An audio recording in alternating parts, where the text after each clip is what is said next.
Bonjour tout le monde, j'espère que vous allez bien et que votre dimanche se passe bien et que vous pourrez vaquer à vos occupations. Pour ceux qui vont à l'église, euh, je vous souhaite de passer un bon culte en présence de votre Dieu.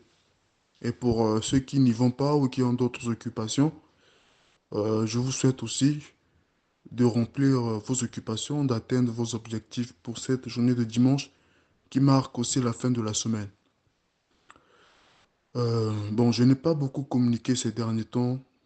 Ça fait quasiment une semaine que je n'ai pas partagé de contenu ni fait des analyses sur le groupe. C'est parce que j'étais très occupé aussi. Je suis occupé par mon nouveau travail.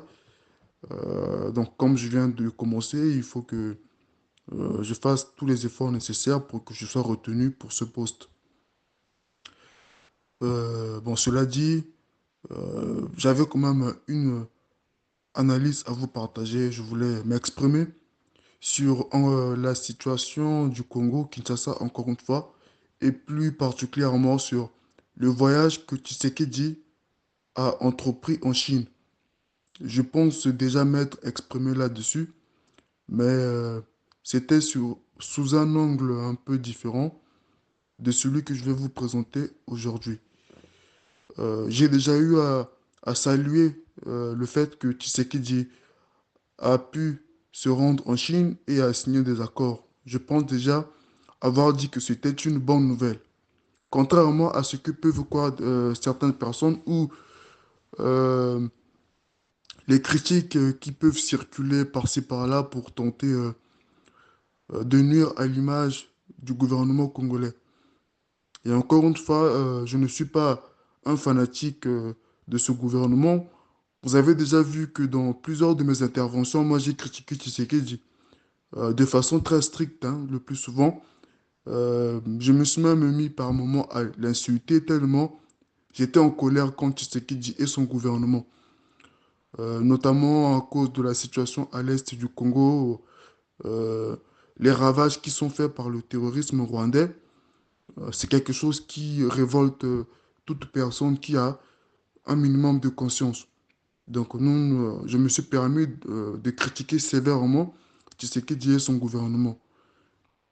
Voilà, parce que des gens continuent à mourir alors que, on a un gouvernement qui nous fait des promesses. Et pendant ce temps, les Rwandais attaquent le territoire congolais, ils tuent des gens. Donc j'ai déjà eu à faire beaucoup de critiques à ce sujet. Mais aujourd'hui, il n'est pas question de critiquer ou d'insulter qui que ce soit. Il est plutôt question de reconnaître l'acte posé par Tshisekedi et son gouvernement en allant signer des accords avec la Chine. Donc quand quelque chose est bien fait, il faut le reconnaître. Quand quelqu'un agit de façon positive, il faut le saluer, il faut le reconnaître. Nous ne prenons pas un malin plaisir à faire des critiques juste parce qu'on n'aime pas la personne. Non. Il est question de faire des analyses, de donner son point de vue sur les situations. Donc là, je m'exprime sur le voyage de Tshisekedi en Chine, qui est une bonne nouvelle. Il faut le saluer. Il faut dire que Tshisekedi a fait une bonne chose en se rendant en Chine et en allant signer tous ces accords avec la Chine. Ce sont des accords économiques euh, principalement, mais il y a aussi des accords militaires.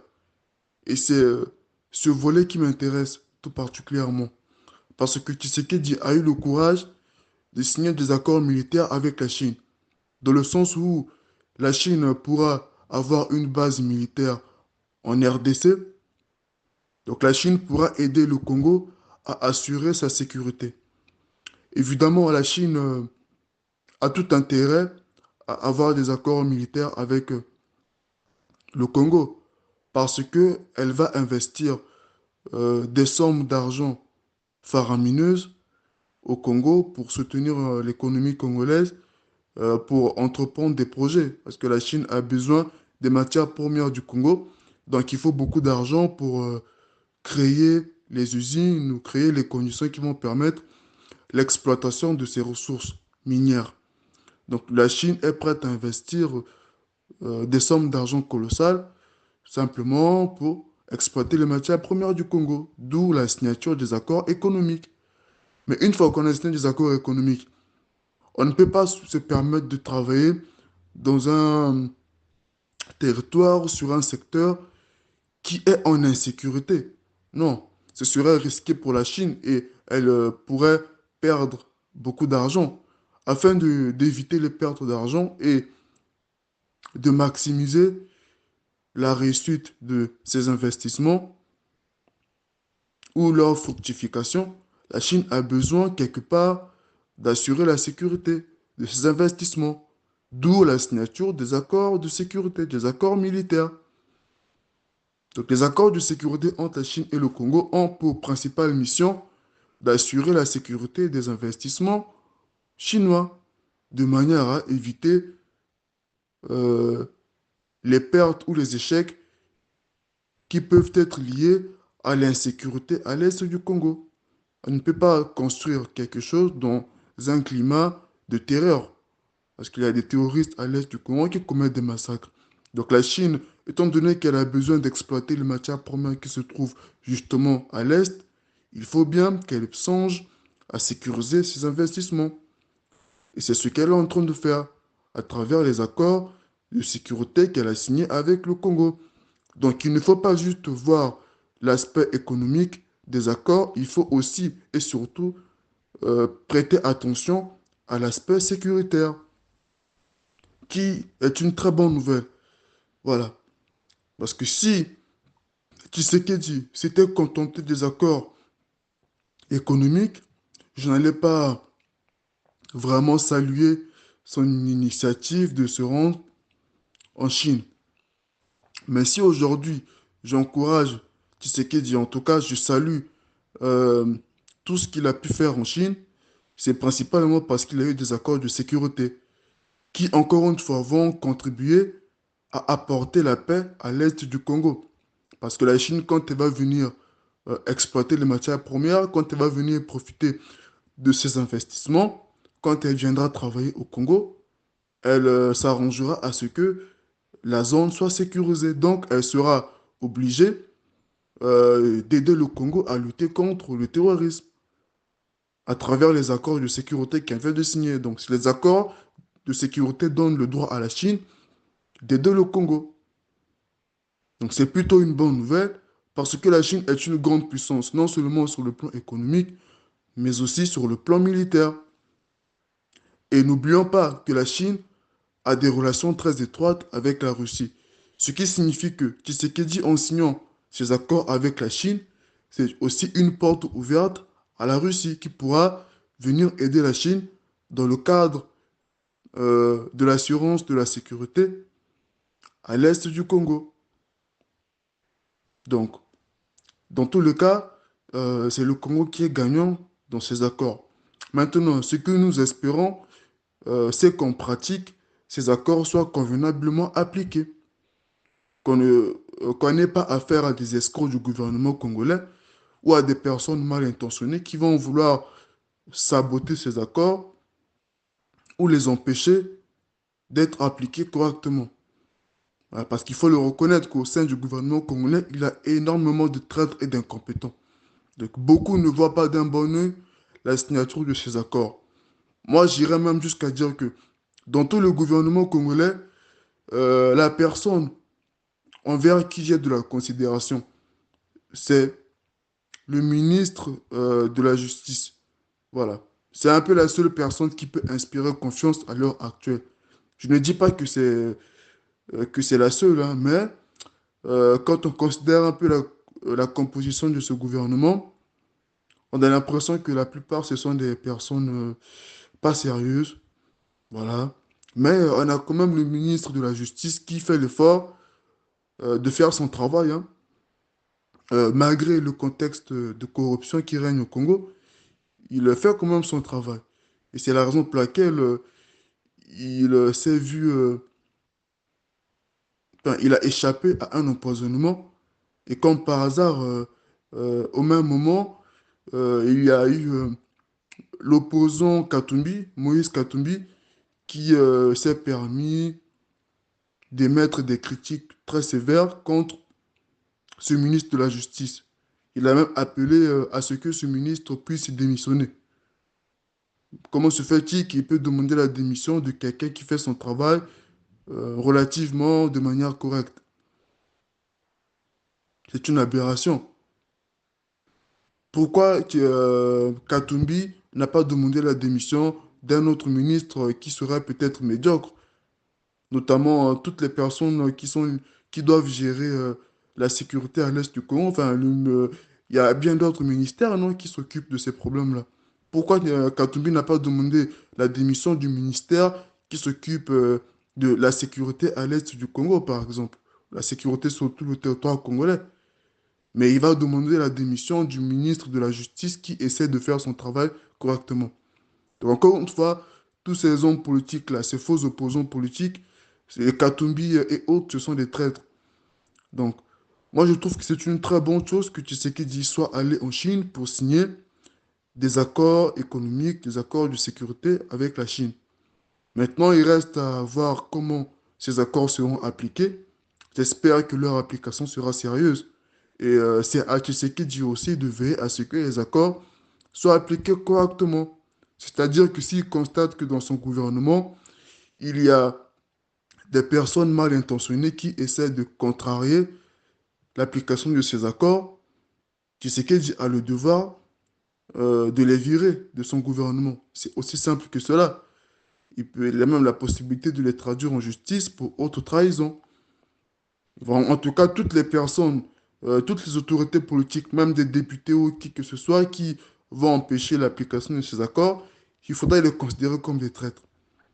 Voilà. Maintenant, Tshisekedi doit faire travailler les bonnes personnes pour que les accords soient appliqués correctement, parce que les Chinois aussi vont y travailler, mais il faut que les Congolais soient sérieux.